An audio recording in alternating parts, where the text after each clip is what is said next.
बिस्मिल्लाहिर्रहमानिर्रहीम। अस्सलाम वालेकुम। Welcome to my YouTube channel जायके पाकिस्तान के। तो आज हम बना रहे हैं मज़ेदार सा पिशावरी नमकीन गोश्त, जो कि बहुत ही जल्दी बन जाता है और बहुत ही कम चीज़ों से बनता है। तो चलो वीडियो स्टार्ट करने से पहले हमारे चैनल को लाइक कर दें, सब्सक्राइब कर दें और बेल आइकन को दबा दें, ताकि हर आने वाली नई वीडियो सबसे पहले आपको मिले। तो चलो वीडियो स्टार्ट करते हैं। सबसे पहले हमें एक कुकर चाहिए, उसमें हम 1 कप ऑयल डाल देंगे। साथ ही हम इसमें अदरक लहसुन का पेस्ट डाल देंगे और हमें इसको बस 1-2 दफ़ा ही चलाना है, ज़्यादा इसको फ्राई नहीं करना। साथ ही हम इसमें डाल देंगे गोश्त, जिसको मैंने साफ़ करके धो लिया था। आप जिसमें मर्ज़ी बनाएं, चाहे मटन में बनाएं चाहे बीफ में बनाएं, ये दोनों चीज़ें में ही बन जाएगा। तो इसको हमने इतना भूनना है कि इसको जो भी भुनाई करनी है हमने यहीं पे करनी है। तो हमारा गोश्त जो है भुन के रेडी हो चुका है। आप देख सकते हैं कि इसका जो ऑयल है काफ़ी अच्छे से बाहर आ गया है। 1-2 दफ़ा हम इसको चलाएंगे और आपको दिखाते हैं। देखें, इसका ऑयल सारा बाहर आ चुका है। तो इसका यही है कि ये अच्छे से भुन चुका है।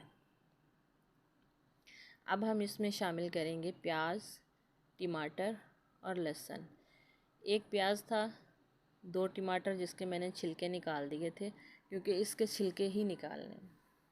साथ ही हम इसमें नमक डाल देंगे। नमक डालने के साथ हम इसमें डालेंगे पानी। 4 कप हम इसमें पानी डालेंगे। पानी हमको इसमें इतना डालना है क्योंकि मेरे पास 1 किलो गोश्त था, तो मैंने इसमें 1 किलो ही पानी डाला था, 4 कप पानी। तो ये हम इसमें साबुत मिर्च जो है सब्ज़, वो शामिल कर देंगे। शामिल करने के साथ ही हम इसको प्रेशर कुकर को बंद करेंगे। अच्छे से बंद करके हम इसको 30 मिनट तक पकाएंगे। 15 मिनट तक हम इसको हाई फ्लेम पे पकाएंगे और 15 मिनट हम इसको लो फ्लेम पे पकाएंगे। तो 30 मिनट हो चुके हैं। अब हम इसको चेक कर लेते हैं। यहाँ पे थोड़ा सा ये कुकर का ढक्कन अटक गया था, जो निकल नहीं रहा था।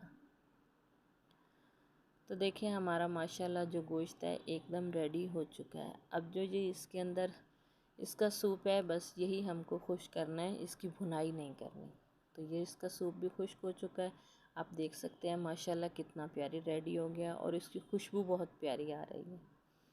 तो अब हम इसको सर्व करते हैं। एक हम इसको डिश में निकाल लेंगे।